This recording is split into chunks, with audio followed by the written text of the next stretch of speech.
Commander Kang Wu stood on the bridge of the human starship Dawn's Edge, watching the biggest emergency meeting in galactic history fall apart.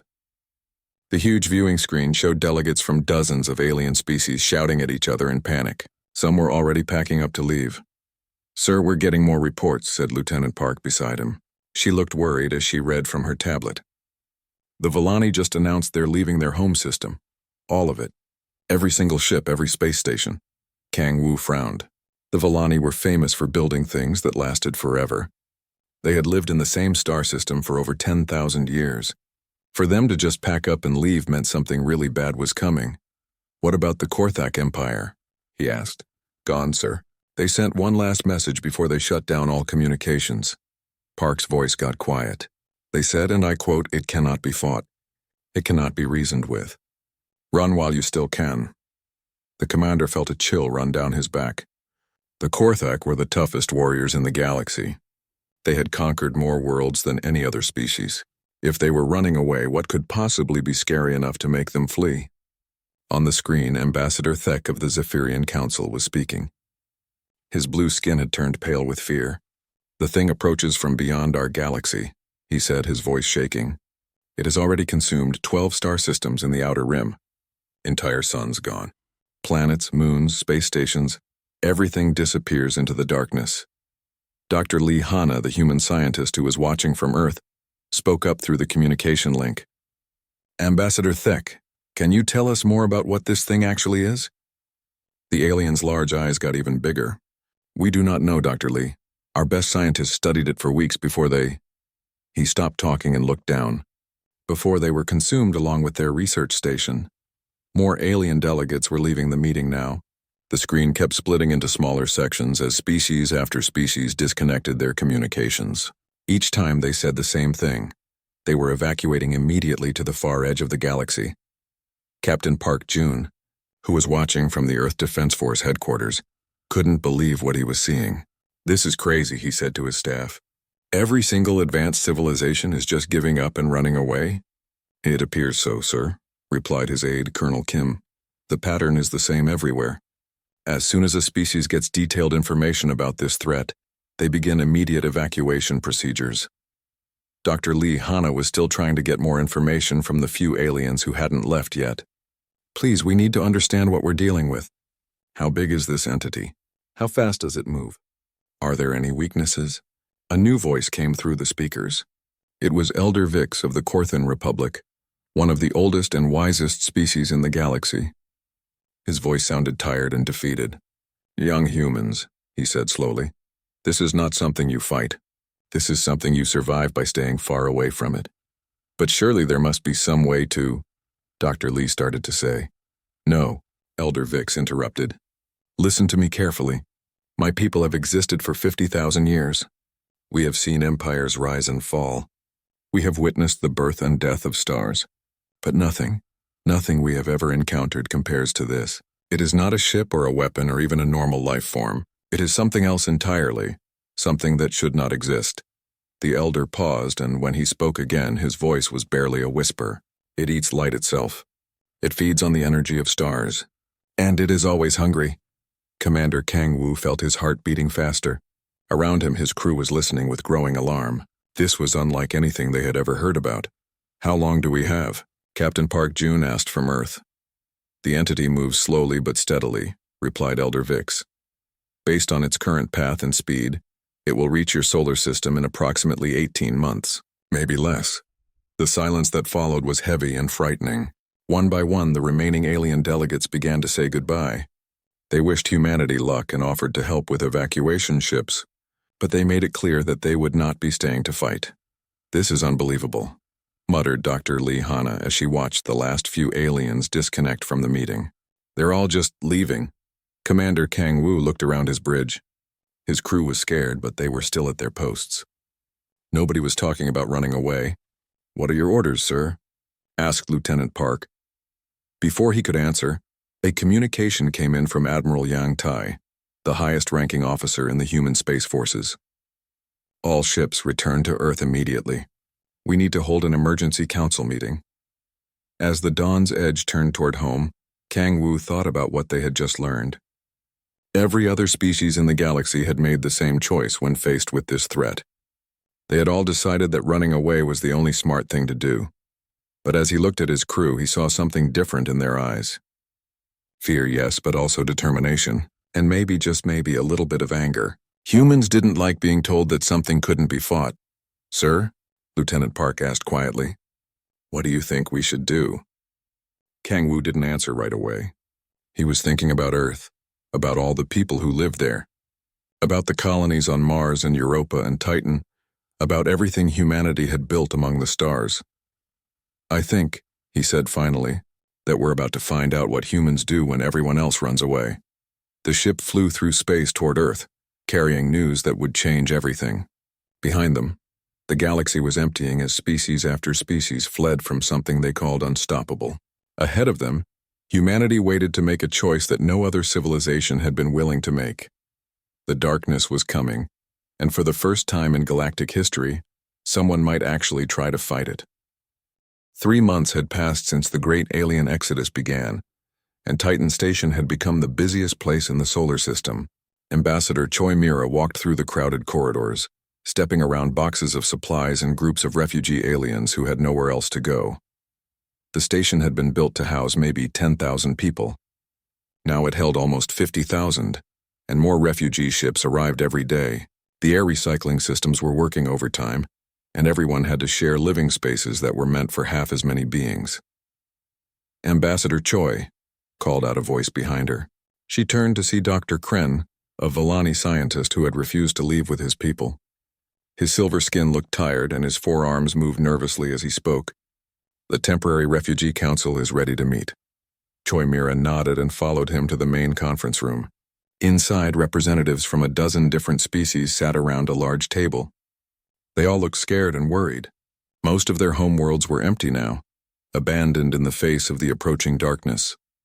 "Thank you all for coming," Choi Mira said as she took her seat. "I know these are difficult times for everyone." "Difficult?" snapped Captain Zek of the remaining Korthak forces. His red scales were darker than usual, a sign of stress in his species. "My entire empire is scattered across the outer rim of the galaxy, living in overcrowded ships with no hope of ever going home. Difficult doesn't begin to describe it." Ambassador Rice of the Zephyrian Council leaned forward.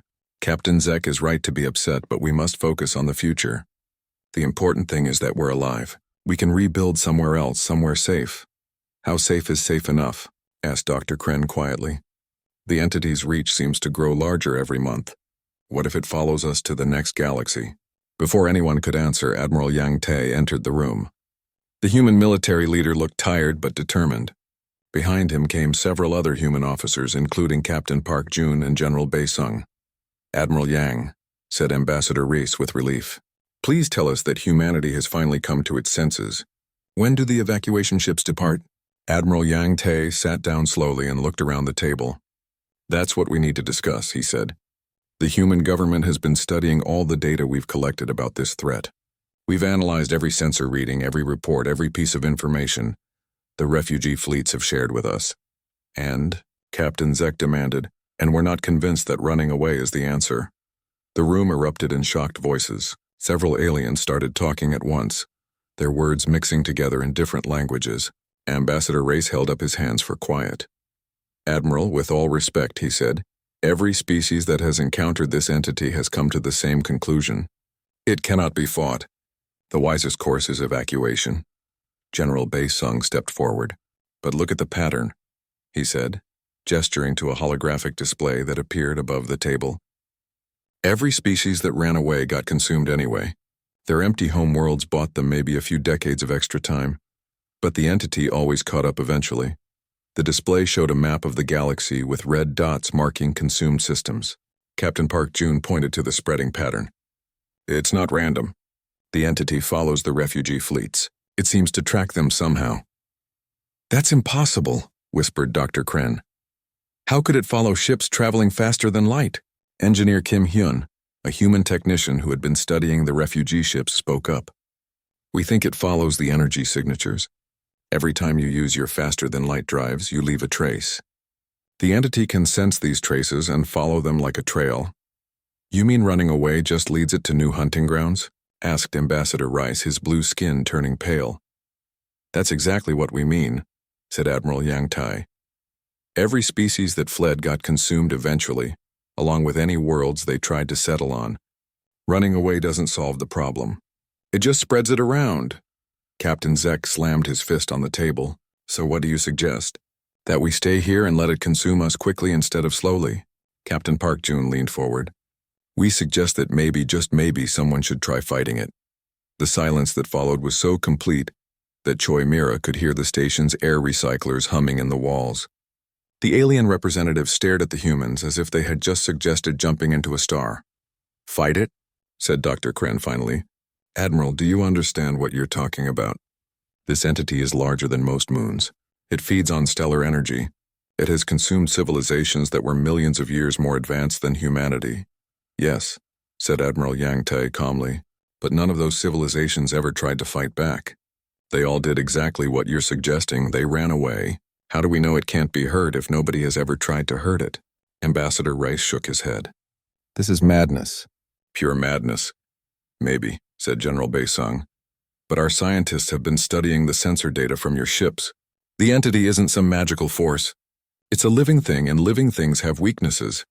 Engineer Kim Hyun activated another holographic display. Look at these feeding patterns. The entity doesn't just randomly consume everything. It has preferences. It feeds more efficiently on certain types of stellar energy. That suggests it has biological needs and limitations. Even if that's true, said Captain Zek, what could we possibly do against something that size? We don't know yet, admitted Admiral Yang Tai. But we're going to find out. Half of our colonies have already begun evacuation procedures for those who want to leave. But the other half are staying to study this threat and develop countermeasures. You're splitting your forces? Ambassador Rice looked horrified. That's the worst possible strategy. Captain Park Jun smiled grimly. Actually, it's the smartest thing we can do. If the evacuation group survives and we don't, humanity continues elsewhere. But if we find a way to stop this thing, we can save everyone. Dr. Kren stared at the humans with his large dark eyes. You're really going to try this, aren't you? You're going to stay here and fight something that has never been defeated? Yes, said Choi Mira simply, because someone has to. And apparently we're the only species crazy enough to try. The meeting continued for several more hours, but the outcome was clear. The alien refugees could stay and help if they wanted, but they couldn't convince humanity to abandon Earth. Most of the aliens thought the humans were committing suicide, but a few seemed interested in spite of themselves. As the meeting ended and the representatives filed out, Dr. Kren approached Admiral Yang Tai. Admiral, he said quietly, my people will call me insane, but I would like to help with your research. Perhaps between our technologies and your unique perspective, we might find something that others missed. Admiral Yang Tai smiled and shook the alien's hand. Welcome to the team, Dr. Kren.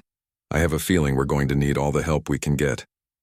Outside the station's windows, more refugee ships arrived from the deep galaxy, carrying the last survivors of civilizations that had chosen flight over fight. But inside the station, for the first time since the crisis began, a small group was planning to do something different. They were going to stand their ground. 6 months remained before the entity would reach Earth's solar system, and the human colonies had become a mixture of frantic evacuation and desperate preparation. Dr. Ryu Han wiped sweat from his forehead as he worked in the underground laboratory on Mars, surrounded by equipment that hummed and sparked with dangerous energy. The quantum resonance is still unstable, he called out to engineer Nam Young, who was adjusting a massive machine on the other side of the lab. If we can't control the frequency modulation, this whole thing will just explode. Nam Young looked up from her work, her face streaked with grease and determination. What if that's not a bad thing? Maybe an explosion is exactly what we need. Dr. Ryu Han stopped what he was doing and stared at her. You want to build a bomb that can hurt something the size of a small planet? Not just any bomb, Nam Young said, excitement growing in her voice. A quantum feedback bomb, something that uses the entity's own feeding process against itself. While the scientists worked on Mars, Commander Oh-jin was leading the most dangerous missions in human history. His ship, the Deep Scout, flew closer to the approaching entity than any vessel had ever dared to go. The bridge was quiet except for the steady beeping of sensors as they recorded everything they could about the massive creature heading toward Earth. Sir, we're getting readings on its feeding pattern, reported Lieutenant Song at the sensor station. Her voice was steady, but her hands shook slightly as she worked. It's incredible. The entity extends these tendril-like structures that can reach across entire star systems. Commander Ojin studied the readings on his screen. The entity was still weeks away from their current position, but its influence was already spreading through space like invisible fingers. Can you tell how it actually consumes the stellar energy? It seems to create some kind of dimensional rift around the star, Lieutenant Song replied. The star's energy gets pulled into these rifts and somehow absorbed into the entity's main body. Any sign of weakness in the process? Lieutenant Song was quiet for a moment as she studied her instruments. Maybe, sir. The rifts require a very specific energy frequency to remain stable. If that frequency were disrupted, the feeding process might be interrupted, Commander Ojin finished. He felt a small spark of hope. Get me a direct communication link to Dr. Ryu Han on Mars. Back on Mars, Dr. Ryu Han received the data from Commander Ojin's deep space mission with growing excitement. Namyoung, look at this! The entity needs a precise quantum frequency to digest stellar energy. If we could generate interference on that same frequency, we might be able to give it a very bad stomachache, Namyoung said with a grin. But how do we generate enough interference to affect something that large? We don't, said a new voice from the laboratory entrance. Captain Song Min walked in, followed by a team of engineers and construction workers. We build a network of resonance disruptors throughout the solar system. If we can coordinate them all to activate simultaneously, Dr. Ryu Han's eyes widened as he understood the plan. A solar system-wide interference pattern. It's crazy enough that it might actually work. Captain Song Min nodded. The construction crews are already working on the first disruptor stations. We're placing them on asteroids, moons, and space platforms, but we need to know exactly what frequency to target. While the scientists and engineers worked frantically to build their defensive network, Admiral Yunhai was preparing for a battle that no one truly expected to survive. The human fleet had grown larger than ever before as ships returned from distant colonies, but even their combined firepower seemed insignificant compared to what was coming. Admiral, said Colonel Park Young as she reviewed the tactical displays, the entity is now 3 months away. Our long-range sensors show it's even larger than we initially estimated. It's at least twice the size of Jupiter. Admiral Yunhai studied the readings grimly. What about our weapons? Any progress on finding something that might actually hurt this thing? Dr. Ryu Han's team believes the resonance disruptors will weaken it, but we need conventional weapons as backup, Colonel Park Young replied. The problem is we don't know if our energy weapons will even affect something that feeds on energy. Then we use physical weapons, said Admiral Yunhai. Kinetic projectiles, nuclear explosives, anything that relies on mass and force rather than energy. As the weeks passed, the solar system transformed into a fortress. Massive construction projects sprouted on every major moon and asteroid. Ships carried materials and workers to build the resonance disruptor network that Dr. Ryu Han had designed. Meanwhile, factories worked around the clock to produce weapons and ammunition for the coming battle. The refugee aliens watched these preparations with a mixture of admiration and horror. Most still believed humanity was committing elaborate suicide, but some began to help with the construction work. Dr. Kren and his small team of Villani engineers proved especially valuable, their advanced technology helping to strengthen the resonance disruptors. You know, Dr. Kren said to Namyoung as they worked together on a disruptor installation on Titan, my people think I have lost my mind for staying here. What do you think? Namyoung asked as she welded components together. Dr. Kren was quiet for a moment. I think that perhaps madness and courage look very similar from the outside. Commander Ojin continued his dangerous reconnaissance missions, getting closer and closer to the entity as it approached. Each mission brought back more data, but also more evidence of the creature's terrible power. Entire star systems simply ceased to exist as it passed through them, leaving only empty space behind. Sir, the entity has begun extending its feeding tendrils toward our outer planets, Lieutenant Song reported during their latest mission. It's still weeks away, but its influence is already reaching Pluto's orbit. Commander Ojin felt his stomach tighten. They were running out of time. Send all sensor data to Dr. Ryu Han immediately, and prepare for emergency jump back to Mars. I think our scouting missions are about to become a lot more dangerous. On Earth, the evacuation fleets were finishing their preparations. About half of humanity had chosen to leave, carrying the species' hopes and knowledge to distant galaxies. The other half remained to face the entity, determined to make humanity's last stand mean something. Captain Song-min stood on the command platform of the main disruptor control station, watching as the final components came online. All resonance disruptors report ready status, she announced. The network is complete. Dr. Ryu-han joined her, looking exhausted but determined. The frequency modulation is as stable as we can make it. If our calculations are correct, we should be able to disrupt the entity's feeding process across the entire solar system. And if our calculations are wrong? Captain Song-min asked. Dr. Ryu-han managed a tired smile. Then we'll find out very quickly. Admiral Yoon-hai's voice came through the communication system. All units, this is Fleet Command. The entity will reach the outer solar system in 72 hours. All personnel not essential to the defense should evacuate immediately. For those staying, remember that we are making history today. Humanity has never faced a threat like this, but we have also never backed down from a fight. As the final hours approached, the solar system held its breath. The largest creature ever encountered was approaching, and for the first time in galactic history, someone was preparing to fight back instead of running away. The refugees who had stayed to help looked at their human allies with new understanding. These strange beings were not just brave, they were something else entirely. They were a species that faced impossible odds with determination rather than despair. Soon, they would all discover whether courage could triumph over cosmic horror, or whether humanity's last stand would simply be the final chapter in the galaxy's long retreat from the darkness. The entity arrived like a storm made of living darkness, and its true horror became clear when Admiral Yoon-hai saw it through the flagship's main viewer. The thing was not just large, it was impossible. Tendrils of black energy stretched across space for millions of kilometers, while its central mass pulsed with a rhythm that reminded her of a heartbeat.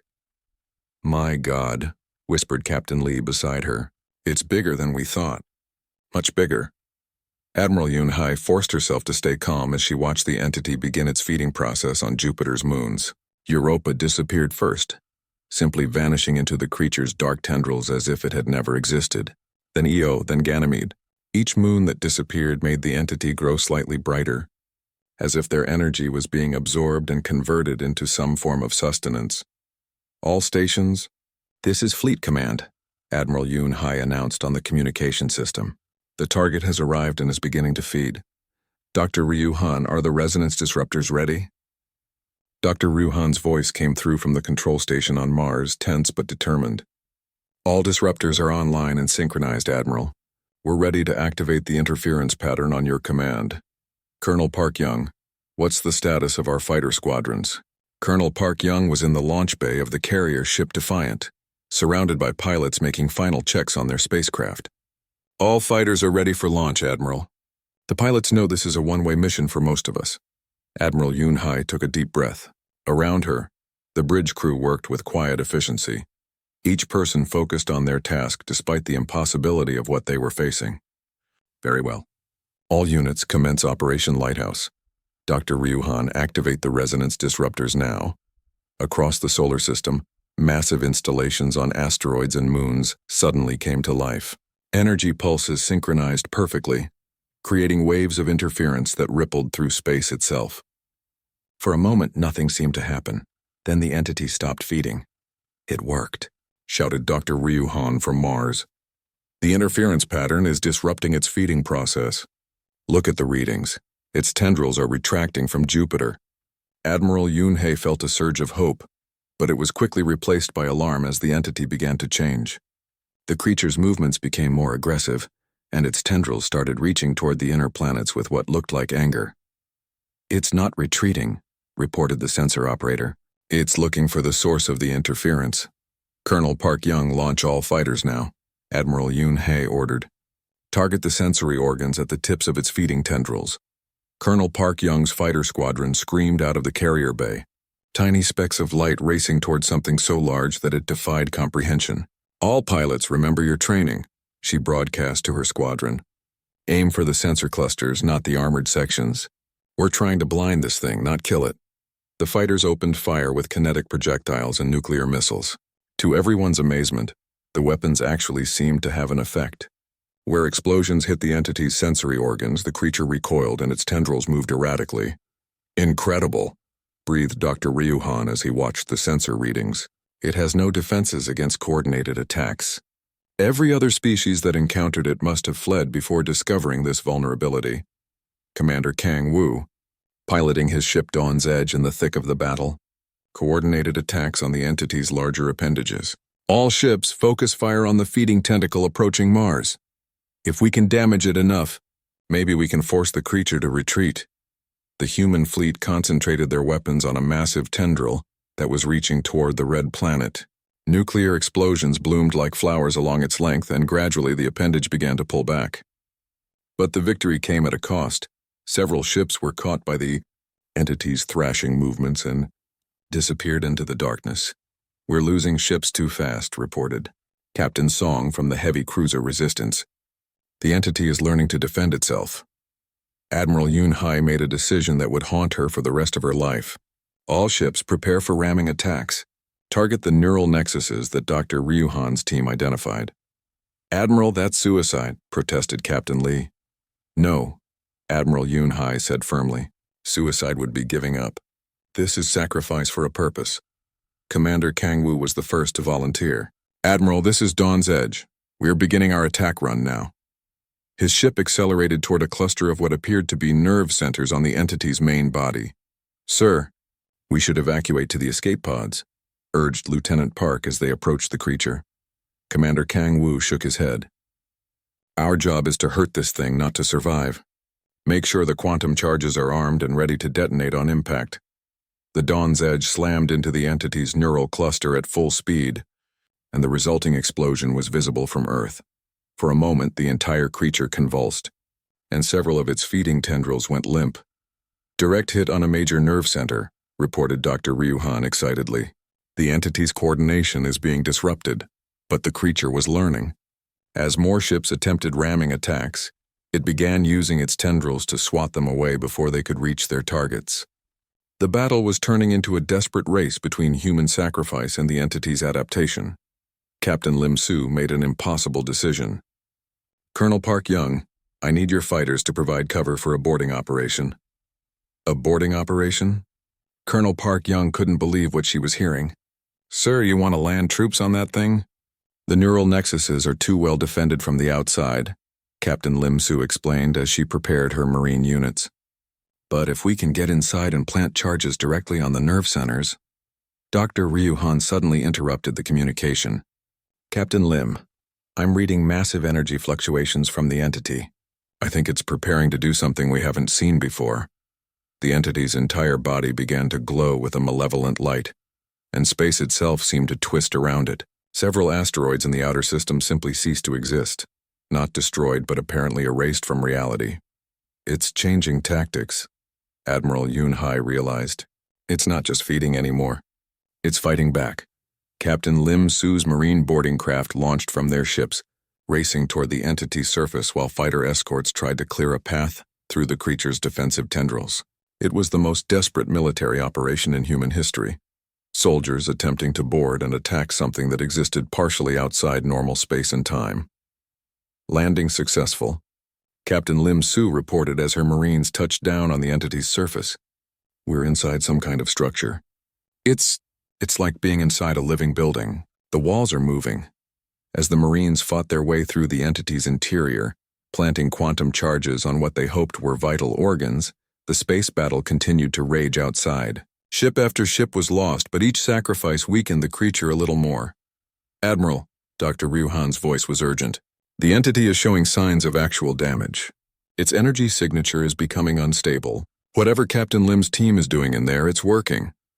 Admiral Yun Hai watched as the massive creature began to thrash more wildly, its movements becoming less coordinated. For the first time since the battle began, she dared to hope that they might actually win. But the entity had one last surprise. It began to withdraw its tendrils from the solar system, not in retreat but in preparation for something worse. The creature's entire body started to collapse inward, building up energy for what could only be a final devastating attack. "All ships emergency retreat," Admiral Yun Hai ordered. It's building up for some kind of massive energy discharge. As the surviving human ships pulled back, the entity's body compressed tighter and tighter, glowing with accumulated power. Everyone waited for the killing blow that would finish what remained of humanity's defenses. Instead, something unexpected happened. The creature stopped collapsing and began to shudder. The quantum charges that Captain Lim Su's Marines had planted deep in its neural centers finally detonated, and the entity's own accumulated energy turned against it in a feedback loop. For the first time in millions of years, the unstoppable creature screamed, a sound that traveled through dimensions and could be felt rather than heard. Then, incredibly, impossibly, it began to retreat. 3 months after the battle that changed galactic history, Ambassador Choi Mira stood before the largest gathering of alien species ever assembled. The Great Hall on Titan Station had been expanded twice to accommodate representatives from every corner of the galaxy, all of whom had come to see the species that had done the impossible. "Honored delegates," she began, her voice carrying to thousands of beings who represented civilizations far older and more advanced than humanity. "We gather today not as conquerors, but as neighbors who proved that some things are worth fighting for." In the front rows sat the Villani Council, their silver skin gleaming as they leaned forward to listen. Behind them, the massive forms of Korthak warriors filled an entire section, their red scales polished for this historic occasion. Species that had fled in terror months ago now looked at humanity with something approaching reverence. Elder Vix of the Korthan Republic, the ancient being who had warned humanity to run, stood slowly. His voice carried the weight of 50,000 years of civilization. "Ambassador Choi, my people have a saying, wisdom is knowing when to retreat. Today, we must add a new saying, courage is knowing when retreat means extinction." Dr. Lee Hanna, now serving as humanity's chief scientific advisor, activated a holographic display showing the entity's retreat path. "The creature we called the Devourer has withdrawn to the space between galaxies. Our analysis suggests it was more badly damaged than we initially realized. It may take centuries or millennia for it to recover enough to threaten anyone again. And when it does return," asked Captain Zek of the Korthak, his warrior's instincts focusing on the practical concerns. Admiral Yang Tai, his uniform bearing new decorations from a dozen grateful species, stepped forward. "When it returns, it will face a galaxy that knows how to fight back. But more importantly, it will face a galaxy that chooses to fight back." The truth was that humanity's victory had been as much about psychology as technology. The entity had fed unopposed for so long that it had never developed defenses against coordinated resistance. It was like a predator that had never encountered prey willing to fight back, suddenly facing creatures with claws and teeth of their own. Engineer Kim Hyun presented her analysis of the captured entity tissue samples. "We've learned that the creature is not invulnerable. It's simply very old and very large. Our resonance disruptors, combined with kinetic weapons targeted at its sensory organs, were able to disrupt its feeding process and cause actual physical damage. The boarding operation was the key," added Captain Song Min, who had coordinated the overall defense strategy. Captain Lim Su's Marines proved that the entity could be hurt from the inside. The quantum charges they planted caused a cascade failure in its neural network. At the mention of Captain Lim Su, the assembly observed a moment of silence. She and her Marines had not survived their mission, but their sacrifice had turned the tide of the battle. Their names were now carved in monuments on every human world, and several alien species had requested permission to add those names to their own memorials. Dr. Kren, the Villani scientist who had stayed to help humanity, addressed the assembly. "What we witnessed was not just military victory, but a fundamental shift in how we think about impossible problems. Humans showed us that sometimes the most logical response to an unstoppable force is to try to stop it anyway." The gathered aliens murmured among themselves in dozens of languages. Many were still processing the implications of what had happened. For millions of years, galactic civilization had been built on the principle that survival meant avoiding conflicts you couldn't win. Humanity had shattered that principle in a single day. General Bei Sung, now in charge of the new Galactic Defense Initiative, outlined the changes that were already taking place. 17 species have requested joint military exercises with human forces. The Villani are sharing their construction technology to help us build better defensive installations. The Korthak want to establish warrior exchange programs. But the most important change, added Admiral Yoon Hai, is not in our weapons or our strategies. It's in our attitude. The galaxy is no longer running away from its problems. Captain Park Jun, who had been promoted to head of the new Deep Space Monitoring Service, showed images from the latest reconnaissance missions. We're tracking several other cosmic threats that have been approaching our galaxy. In the past, species would have begun evacuation procedures the moment these threats were detected. Now they're asking us to help them prepare defenses. The transformation was remarkable. Species that had fled at the first sign of danger were now volunteering to stand guard on the galaxy's borders. Ancient civilizations were dusting off weapon designs they had abandoned centuries ago. The retreating mindset that had dominated galactic culture for eons was being replaced by something humanity had brought with them. Stubborn determination. Ambassador Rice of the Zephyrian Council stood to speak. My people have been asking me a question ever since the battle ended.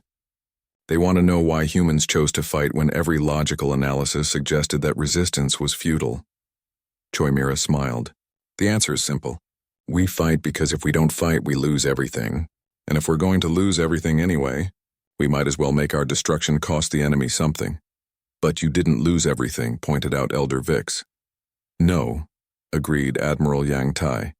But we were prepared to. That's the difference. Every other species calculated the odds and chose the safe path.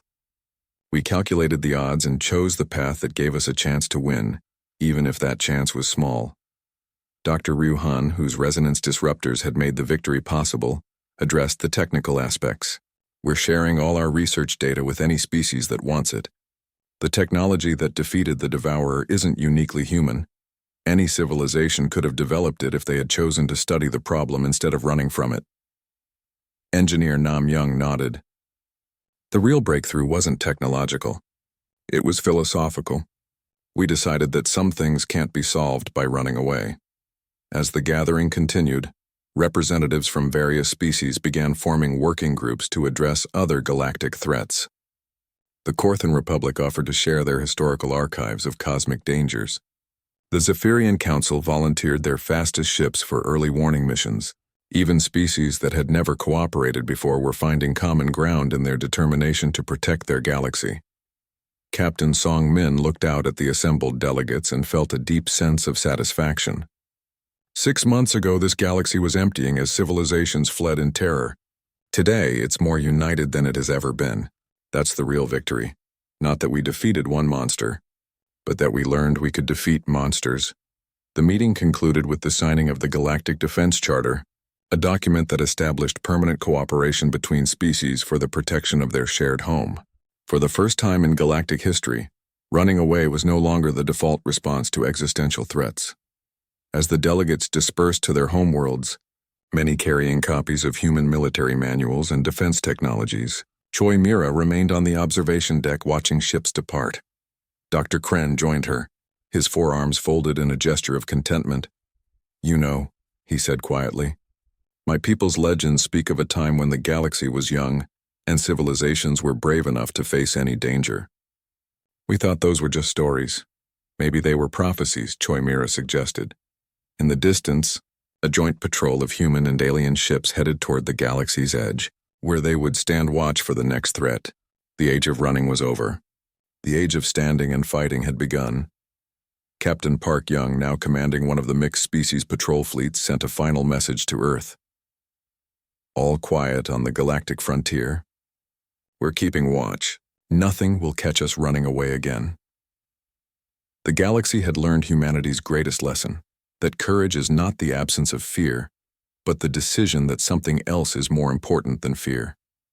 They had learned that sometimes the only way to preserve what you love is to be willing to die for it. And they had learned that sometimes, when you're willing to make that sacrifice, you discover that you don't have to.